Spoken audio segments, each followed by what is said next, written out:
Je ne sais pas si la question de l'origine de l'univers ou du monde s'est posée à l'humanité depuis que l'humanité existe, parce qu'on n'a pas de trace de ce que pensaient les tout premiers hommes. Mm.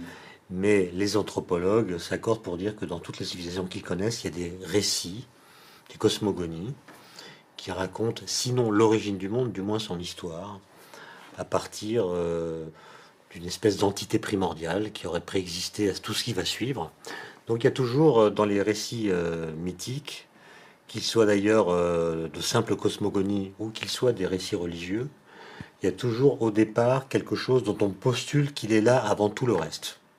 Soit un fondement de l'univers, soit une cause première. Il y a toujours un déjà là. Voilà.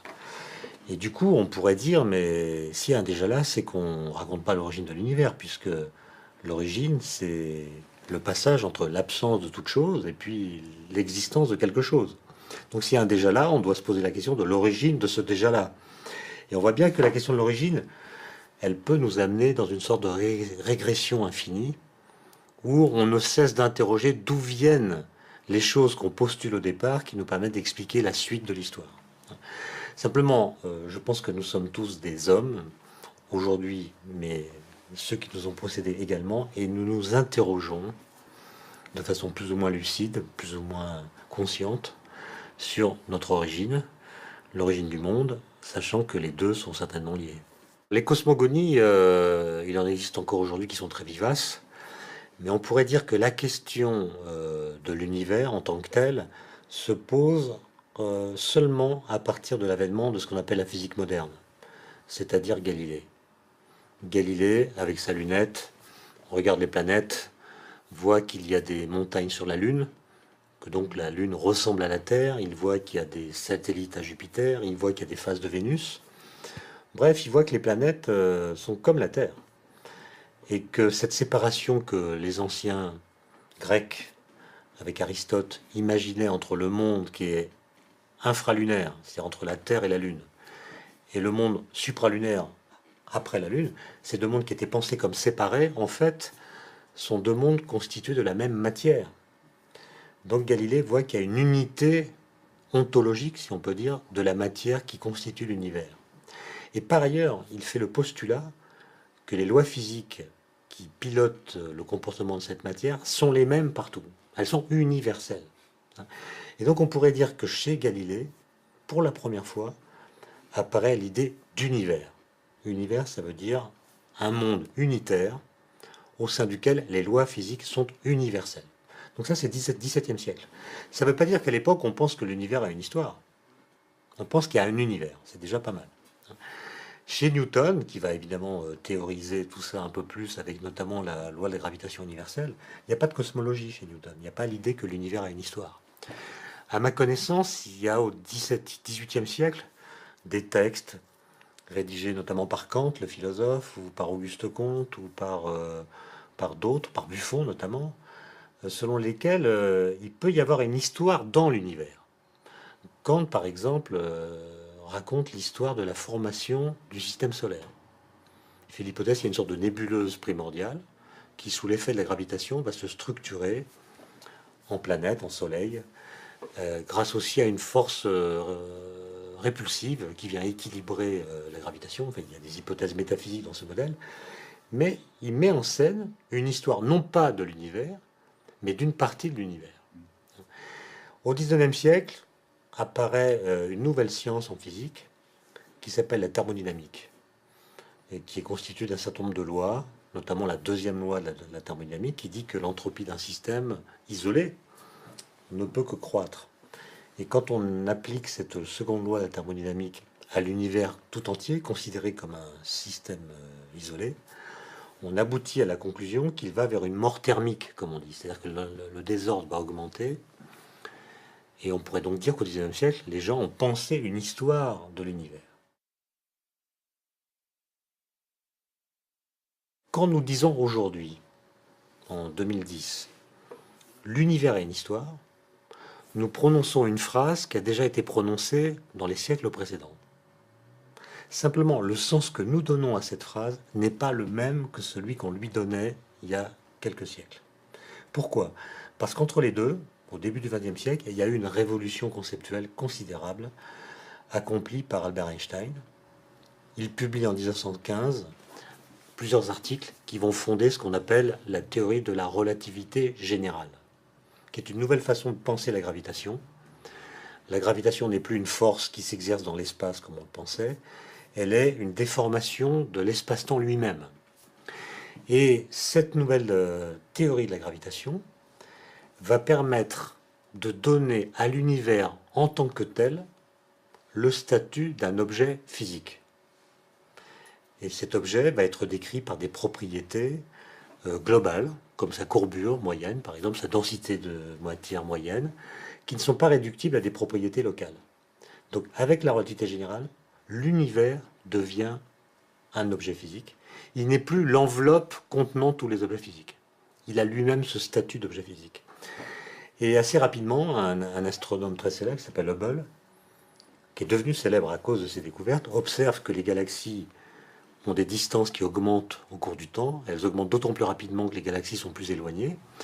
On pourrait se dire qu'elles se déplacent dans l'espace, se repoussent. Mais en réalité, c'est, d'après la relativité générale, c'est l'espace qui les sépare qui se dilate. Donc c'est l'espace en lui-même qui se dilate et qui fait que les distances apparentes entre les galaxies augmentent. Et on va comprendre cette observation dans le cadre de la relativité générale d'Einstein comme étant la preuve de l'expansion de l'univers. L'univers est en expansion. Bon. Mais s'il est en expansion, c'est qu'il a une histoire. Et s'il a une histoire, c'est que peut-être cette histoire a un commencement. Et donc la question de l'origine de l'univers se pose scientifiquement, je dirais à partir des années 30, grâce à ces observations, grâce à cette théorisation par Einstein, et aussi grâce à un travail fait par un abbé belge qui était également physicien, qui s'appelle l'abbé Lemaître, qui, le premier, a essayé d'appliquer les équations d'Einstein, de la relativité générale, à l'univers lui-même, à la cosmologie, à son histoire. Il va même faire un modèle qui s'appelle l'atome primitif, qui est en quelque sorte les prémices de ce qui deviendra beaucoup plus tard la théorie du Big Bang. Dans les années 20, l'abbé Lemaître, ce physicien belge qui s'intéresse beaucoup à la théorie d'Einstein, l'applique à la cosmologie et propose un modèle qu'on appelle le modèle de l'atome primitif, qui consiste à dire que toute la matière de l'univers était contenue dans un gros noyau qui s'est dispersé ensuite sous l'effet de l'expansion de l'univers. Il y a là les prémices de l'idée de Big Bang, mais on n'y est pas encore tout à fait. Après la Deuxième Guerre mondiale, un physicien d'origine russe qui s'appelle Gamov comprend que, effectivement, si l'univers, dans son passé, était plus petit qu'aujourd'hui, c'est-à-dire si on passe le film à l'envers, on voit que les galaxies, au lieu de s'éloigner les unes des autres, se rapprochent. Et elles le font d'une façon telle que, si on va de plus en plus loin dans le passé, elles se rapprochent tellement qu'elles ne font plus qu'un point. Ce qu'on appelle un univers ponctuel, un univers qui est réduit à un point, avec une densité infinie. Gamow, qui fait de la physique nucléaire, qui s'intéresse à la façon dont les noyaux sont fabriqués au cours de l'évolution de l'univers, comprend que cet univers primitif, primordial, était non seulement très petit et très dense, mais également très chaud. Donc il invente l'idée d'un univers primordial très dense, très petit, extrêmement chaud. Et c'est ça qu'on va appeler un peu plus tard les modèles de Big Bang. Le premier nom, c'est modèle d'évolution dynamique. Mais un des adversaires de cette théorie, qui s'appelle Fred Hoyle, astrophysicien anglais, participe à une émission en 1949, une émission de la BBC, et présente cette théorie qu'il conteste, mais il la présente, il essaie de l'expliquer, et il comprend en l'expliquant que les auditeurs ne vont rien comprendre à ce qu'il raconte. Et donc il invente cette expression de Big Bang pour trouver une image parlante, afin que les auditeurs comprennent de quoi il s'agit. Et c'est tellement parlant que le mot va rester. Il va même être repris par les physiciens qui défendent ces modèles de Big Bang, et ça va créer un certain nombre de malentendus. Alors pourquoi est-ce que ça crée des malentendus? C'est parce qu'à l'époque, donc dans les années 50, on fait de la cosmologie, et donc on décrit l'univers en tant qu'objet physique. La cosmologie, c'est la science de l'univers. Et on ne tient compte, pour décrire l'évolution de cet univers, que de la gravitation, qui est effectivement une force qui est dominante à grande échelle. L'univers est très grand, donc c'est la force qui domine quand on regarde l'univers à grande échelle. Simplement, la théorie qui décrit la gravitation, qui est cette théorie de la relativité générale, ben, elle dit que quand on remonte dans le temps, on va effectivement vers un univers de taille nulle. Ce qu'on appelle une singularité, la singularité initiale. Et on s'est dit, ben, cette singularité initiale, c'est la création de l'univers. C'est-à-dire, c'est le moment, l'instant zéro, auquel apparaissent la matière, l'espace, le temps, l'énergie, enfin, tout ce qui existe. D'où des questions métaphysiques. Qu'est-ce qu'il y avait avant, le Big Bang? Qu'est-ce qui l'a déclenché? Est-ce qu'il a fallu un être transcendant, un dieu, pour servir d'allumette cosmique? Enfin, vous savez bien que ces questions métaphysiques, religieuses, théologiques, ne cessent pas d'être discutées depuis les années 50, et on présente même la question de l'origine comme étant une zone de concurrence ou même de conflit entre la science et la religion. La science s'occupe de ce qui s'est passé après le Big Bang, la religion de ce qui s'est passé avant. Bon. Je trouve, moi, qu'il y a une forme de naïveté dans cette façon de présenter les choses, et qu'en plus, en disant les choses ainsi, on ne tient pas compte de ce que nous savons aujourd'hui en cosmologie. Et ce que nous savons, c'est qu'avant d'atteindre l'instant zéro, quand on va vers le passé, l'univers est de plus en plus dense, de plus en plus chaud, etc. Mais les particules qui sont dans cet univers vont subir beaucoup d'autres forces que la gravitation. La gravitation, ce n'est pas la seule force dans la nature, il y en a 3 autres, qui sont la force électromagnétique, et puis 2 forces qu'on appelle les forces nucléaires, qui agissent à toute petite distance, l'une qui s'appelle l'interaction nucléaire faible, l'autre qui s'appelle l'interaction nucléaire forte. C'est pas la peine de les décrire précisément, mais dire simplement elles agissent dans l'univers primordial, comme elles agissent dans l'univers actuel d'ailleurs. Mais la relativité générale d'Einstein ne décrit pas ces forces. Autrement dit, l'extrapolation qu'on a faite jusqu'à l'instant zéro, on peut la faire mathématiquement, mais physiquement, elle ne permet plus de décrire l'univers primordial.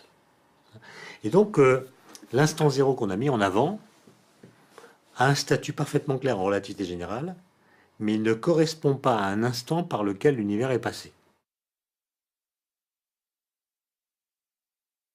Alors qu'est-ce qui se passe quand on essaie maintenant de remonter dans le passé, 13,7 milliards d'années, en tenant compte non pas seulement de la gravitation, mais également des 3 autres forces fondamentales qui jouent également un rôle.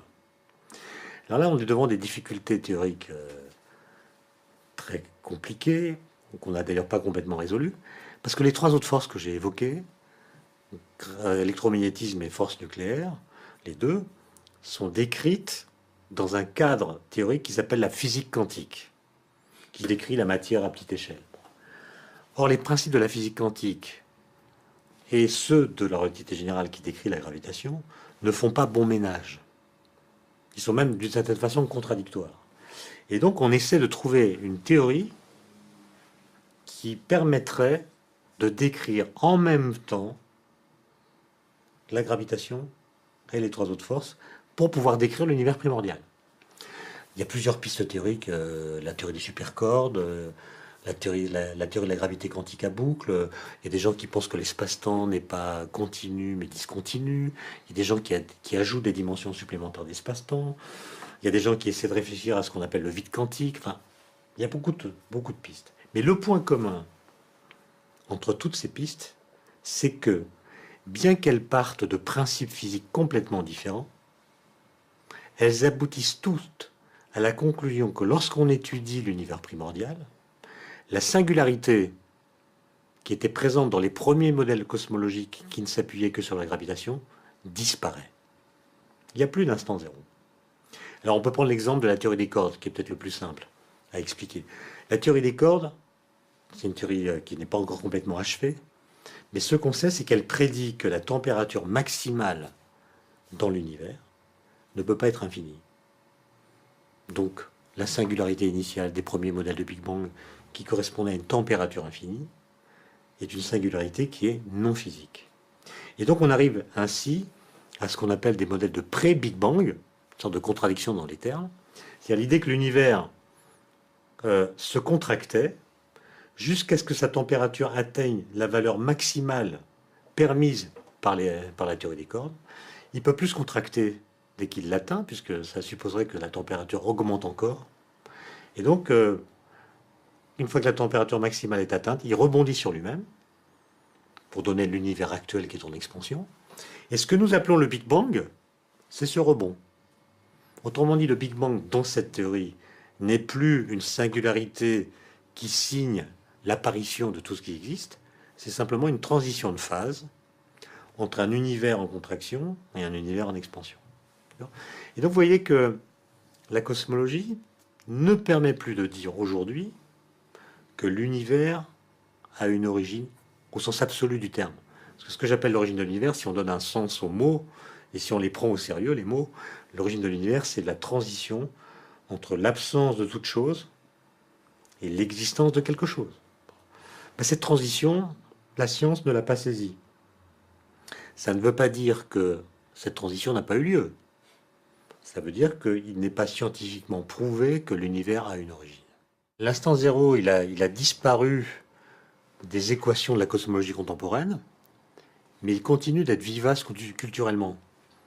On continue à dire que, par exemple, le mur de Planck, c'est-à-dire ce moment où, en deçà duquel on n'arrive plus à utiliser nos concepts de physique, on dit que le mur de Planck est advenu 10 puissance moins 43 secondes après l'instant zéro.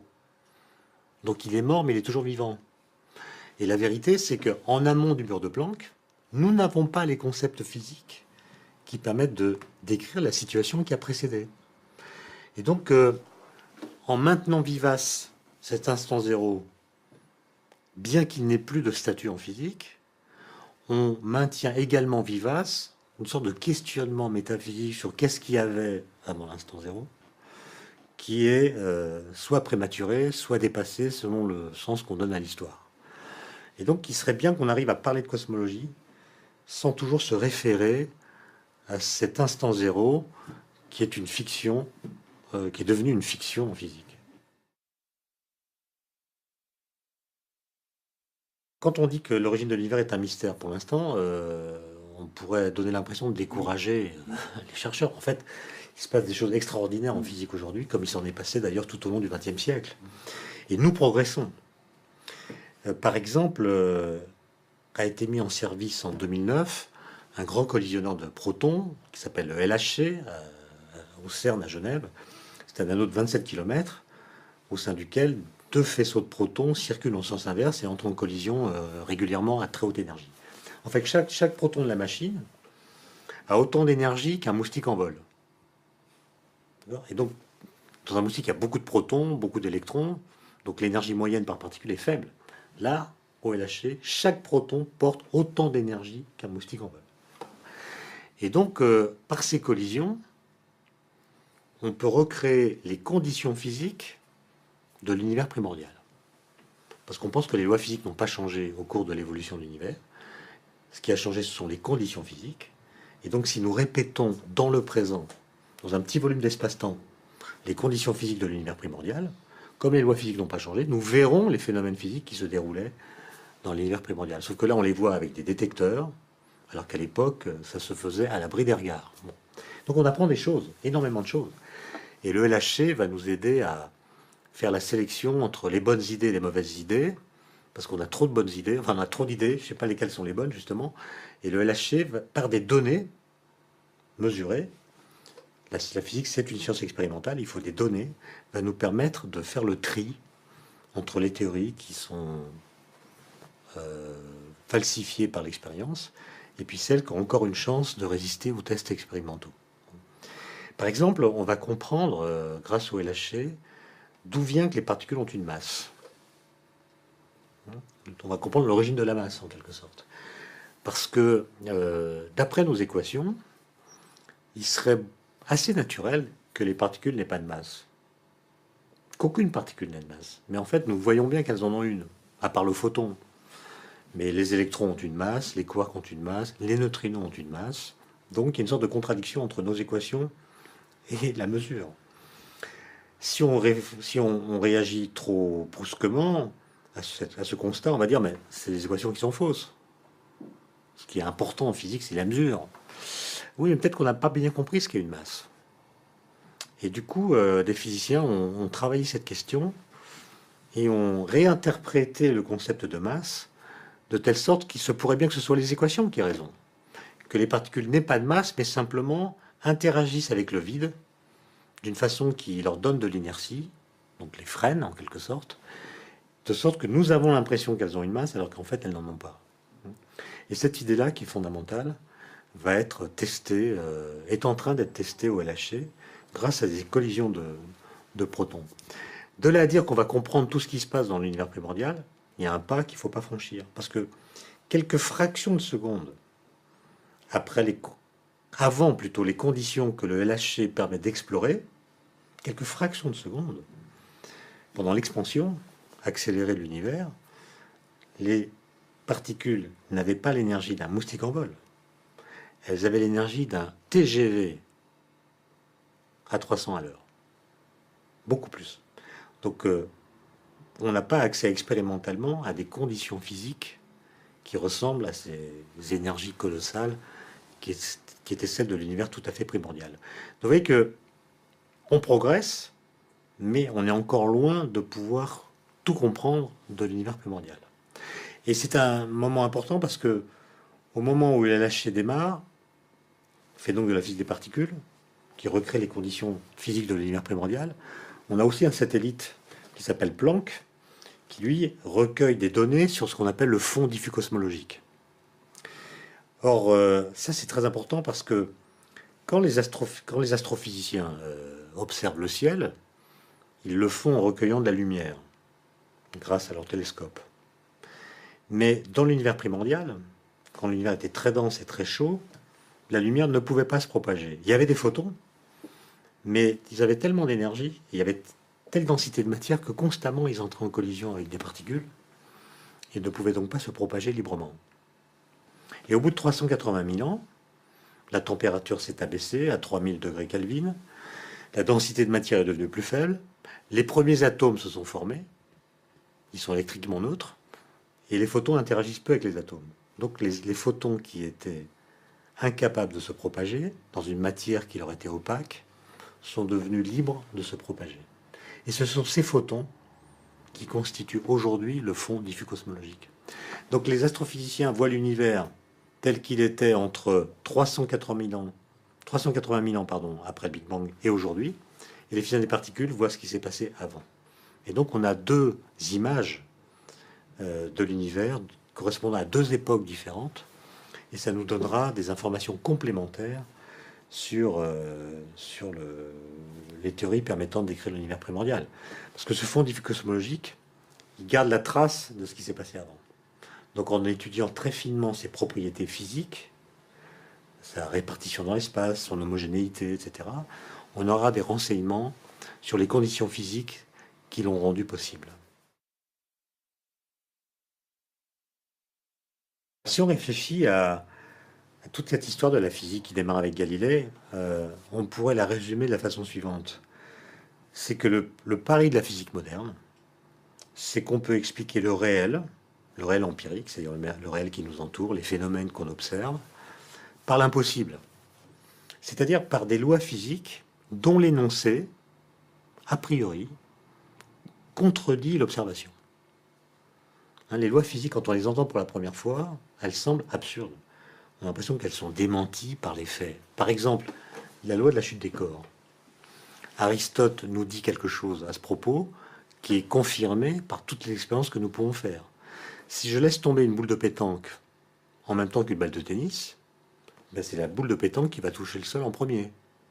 Donc un corps tombe d'autant plus vite qu'il est plus lourd. C'est ce que dit Aristote, c'est ce que montre l'expérience. Circuler, il n'y a rien à voir. Sauf qu'un jour, arrive le fameux Galilée, qui se pose la question de savoir si c'est vrai. Est-ce que cette loi est vraie? Et il conclut que non. Pourquoi? Parce qu'elle est incohérente.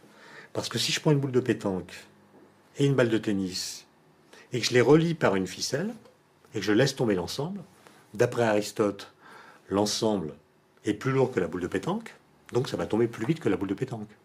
Mais en même temps, pendant la chute, la corde va se tendre, la balle de tennis va faire parachute, et va freiner la chute de la boule de pétanque. Donc l'ensemble formé par les deux va tomber moins vite que la boule de pétanque. Il y a une contradiction. Dans le premier raisonnement, ça tombe plus vite que la boule de pétanque. Dans le deuxième, ça tombe moins vite. Et Galilée dit la seule façon de résoudre la contradiction, c'est de dire que tous les objets tombent à la même vitesse, indépendamment de leur masse. On va lui dire, mais c'est pas ce qu'on observe dans la nature, quand on fait l'expérience. Mais il dit, certes, mais c'est à vous de réinterpréter l'observation. Et en fait, quand vous faites tomber des objets, il n'y a pas que la gravité qui joue un rôle, il y a aussi la résistance de l'air, il y a aussi la force d'Archimède. Il y a aussi surtout la résistance de l'air qui va créer une différence de vitesse de chute, de sorte que la boule de pétanque va tomber plus vite que la balle de tennis, mais c'est pas à cause de la gravité, c'est à cause de la résistance de l'air. Eh bien, ce raisonnement, ce type de raisonnement, qui est vraiment symptomatique de la démarche de la physique moderne, on va le reprendre pour expliquer la masse des particules. Parce que les équations de la physique des particules disent les particules n'ont pas de masse, on voit qu'elles ont une masse, donc il y a une contradiction qui ressemble à la contradiction entre la loi de la chute des corps de Galilée et puis le fait qu'on voit les objets tomber à des vitesses différentes. Et des physiciens des années 60, 1960, dont l'un qui s'appelle Peter Higgs, un Écossais, se sont intéressés à ça. Et ils se sont dit, mais peut-être que la masse des particules n'est pas une propriété intrinsèque des particules. Peut-être que c'est une propriété secondaire qui résulte de leur interaction avec le vide. Et si on imagine que le vide n'est pas vide, que dans le vide, il y a par exemple des bosons de Higgs, c'est-à-dire des particules qui sont partout présentes.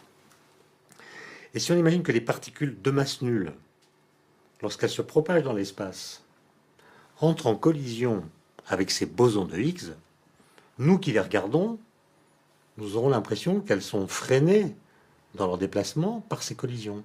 Donc nous dirons, tiens, elles ont une masse, elles ont de l'inertie.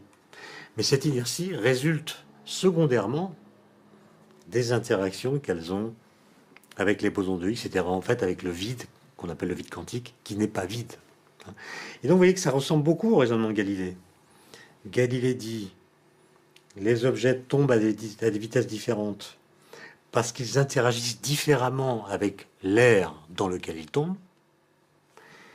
Mais en réalité, s'il n'y avait pas d'air, si on était dans le vide, ils tomberaient tous de la même façon. Et Higgs et ses collègues disent, les particules n'ont pas de masse, mais nous avons l'impression qu'elles en ont une, parce qu'elles interagissent différemment avec leur environnement, qui cette fois n'est plus l'air, comme chez Galilée, mais est constitué du vide, qui en physique quantique n'est jamais complètement dépourvu d'énergie. Et donc, la question, c'est de savoir, est-ce qu'ils ont raison, ces physiciens? Autrement dit, est-ce que le boson de Higgs existe? On sait bien que le problème des théoriciens, leur problème depuis toujours, c'est de voir des faits au fond du jardin. Ils peuvent avoir des hallucinations. Et donc, il faut qu'on vérifie que ces particules existent bel et bien, et on a construit le LHC dans ce but. Et ces collisions de protons à haute énergie qu'on est en train de réaliser mettent en jeu suffisamment d'énergie dans la collision pour que par le biais de la relation d'Einstein E égale mc2, on fasse apparaître une particule suffisamment massive pour être le boson de Higgs, dont on sait qu'il est très lourd. Finalement, le LHC, c'est une machine qui sert à chauffer le vide. Parce que dans le vide, comme vous le savez, en physique quantique, il n'y a pas rien, il y a ce qu'on appelle des particules virtuelles. C'est-à-dire des particules qui sont là, mais à l'état de veilleuse. Elles n'ont pas assez d'énergie pour être réelles. Et ce qu'elles demandent, c'est qu'on leur donne de l'énergie pour se manifester. Et le LHC leur donne cette énergie. Elles sont dans le vide, elles recueillent l'énergie des collisions, ça leur donne de la masse, et du coup on les voit apparaître. Et ce qu'on espère, c'est que le boson de Higgs qui est caché dans le vide, quand on l'aura bien goinfré d'énergie, se manifestera dans les détecteurs.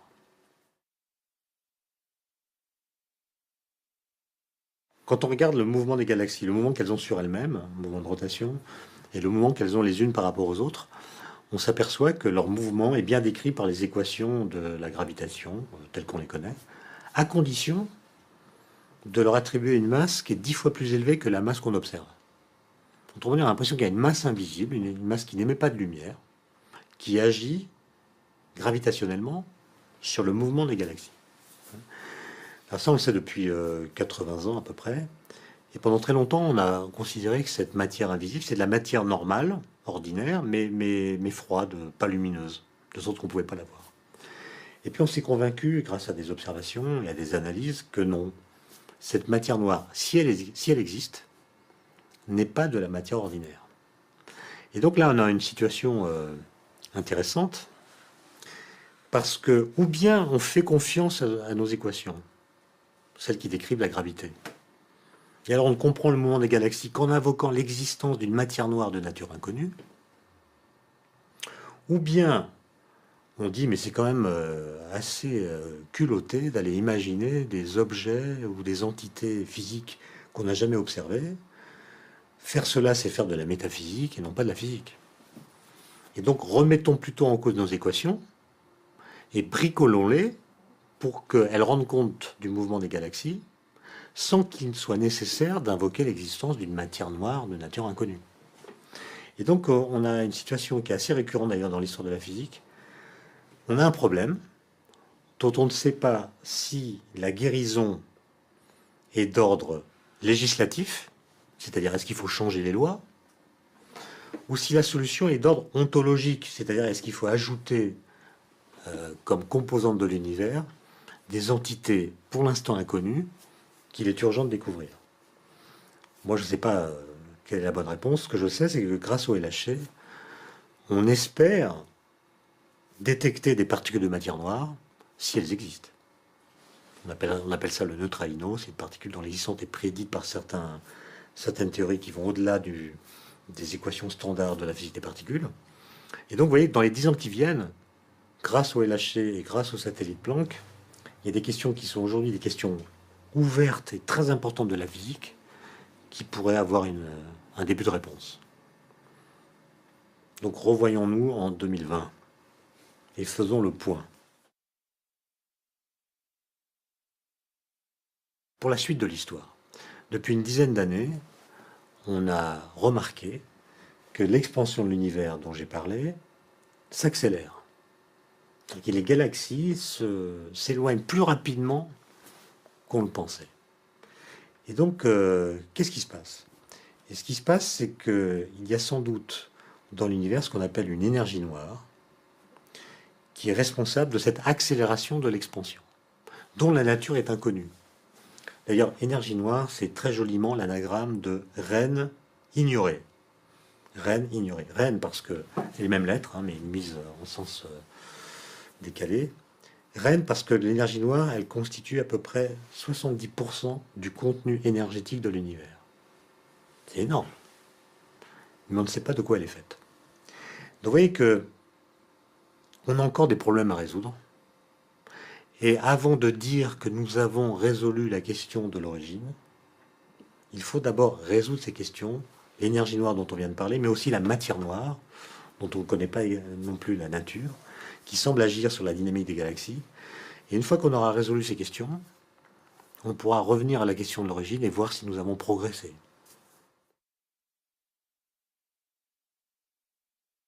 Depuis Galilée, on a l'habitude de répéter que la science s'occupe du comment, c'est sa grande affaire, comment les corps tombent, comment les particules interagissent, comment l'univers évolue. Mais il y a la question du pourquoi qui nous intéresse peut-être davantage. Pourquoi sommes-nous là?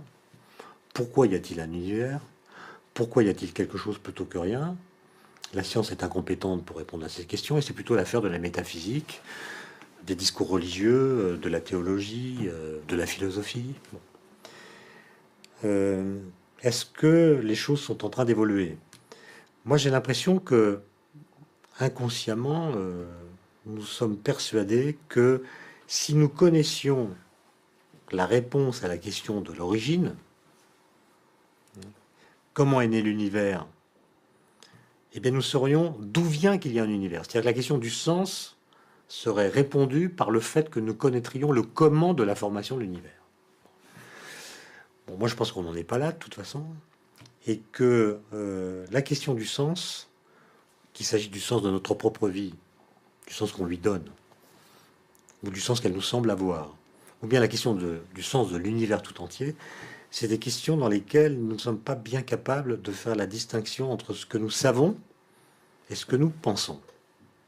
Et quand on a l'impression que telle théorie physique nous indique le sens de l'univers, le plus souvent, il s'agit non pas d'une extraction du sens à partir de la théorie, mais d'une projection du sens que nous croyons connaître sur la théorie elle-même.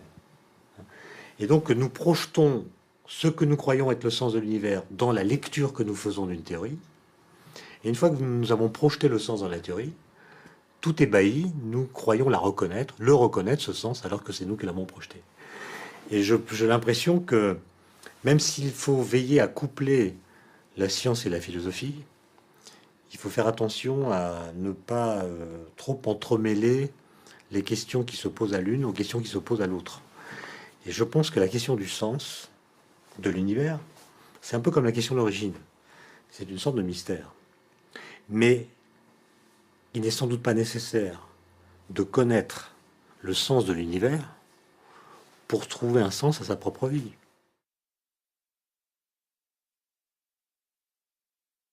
Gravitation universelle, il n'y a pas de cosmologie chez Newton, il n'y a pas l'idée que l'univers a une histoire. À ma connaissance, il y a au XVIIIe siècle des textes rédigés notamment par Kant, le philosophe, ou par Auguste Comte, ou par d'autres, par Buffon notamment, selon lesquels il peut y avoir une histoire dans l'univers. Kant, par exemple, raconte l'histoire de la formation du système solaire. Il fait l'hypothèse qu'il y a une sorte de nébuleuse primordiale qui, sous l'effet de la gravitation, va se structurer en planète, en soleil, grâce aussi à une force répulsive qui vient équilibrer la gravitation. Enfin, il y a des hypothèses métaphysiques dans ce modèle, mais il met en scène une histoire non pas de l'univers. Je ne sais pas si la question de l'origine de l'univers ou du monde s'est posée à l'humanité depuis que l'humanité existe, parce qu'on n'a pas de trace de ce que pensaient les tout premiers hommes. Mais les anthropologues s'accordent pour dire que dans toutes les civilisations qu'ils connaissent, il y a des récits, des cosmogonies, qui racontent, sinon l'origine du monde, du moins son histoire, à partir d'une espèce d'entité primordiale qui aurait préexisté à tout ce qui va suivre. Donc il y a toujours dans les récits mythiques, qu'ils soient d'ailleurs de simples cosmogonies ou qu'ils soient des récits religieux, il y a toujours au départ quelque chose dont on postule qu'il est là avant tout le reste.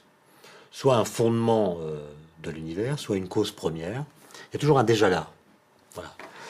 Et du coup, on pourrait dire, mais s'il y a un déjà là, c'est qu'on ne raconte pas l'origine de l'univers, puisque l'origine, c'est le passage entre l'absence de toute chose et puis l'existence de quelque chose. Donc s'il y a un déjà là, on doit se poser la question de l'origine de ce déjà là. Et on voit bien que la question de l'origine, elle peut nous amener dans une sorte de régression infinie, où on ne cesse d'interroger d'où viennent les choses qu'on postule au départ qui nous permettent d'expliquer la suite de l'histoire. Simplement, je pense que nous sommes tous des hommes aujourd'hui, mais ceux qui nous ont précédés également, et nous nous interrogeons de façon plus ou moins lucide, plus ou moins consciente, sur notre origine, l'origine du monde. Ces deux mondes qui étaient pensés comme séparés, en fait, sont deux mondes constitués de la même matière. Donc Galilée voit qu'il y a une unité ontologique, si on peut dire, de la matière qui constitue l'univers. Et par ailleurs, il fait le postulat que les lois physiques qui pilotent le comportement de cette matière sont les mêmes partout. Elles sont universelles. Et donc on pourrait dire que chez Galilée, pour la première fois, apparaît l'idée d'univers. Univers, ça veut dire un monde unitaire au sein duquel les lois physiques sont universelles. Donc ça, c'est XVIIe siècle. Ça ne veut pas dire qu'à l'époque, on pense que l'univers a une histoire. On pense qu'il y a un univers. C'est déjà pas mal. Chez Newton, qui va évidemment théoriser tout ça un peu plus, avec notamment la loi, sachant que les deux sont certainement liés. Les cosmogonies, il en existe encore aujourd'hui qui sont très vivaces, mais on pourrait dire que la question de l'univers en tant que tel se pose seulement à partir de l'avènement de ce qu'on appelle la physique moderne, c'est-à-dire Galilée. Galilée, avec sa lunette, regarde les planètes, voit qu'il y a des montagnes sur la Lune, que donc la Lune ressemble à la Terre, il voit qu'il y a des satellites à Jupiter, il voit qu'il y a des phases de Vénus. Bref, il voit que les planètes sont comme la Terre. et que cette séparation que les anciens Grecs, avec Aristote, imaginaient entre le monde qui est infralunaire, c'est-à-dire entre la Terre et la Lune, et le monde supralunaire après la Lune,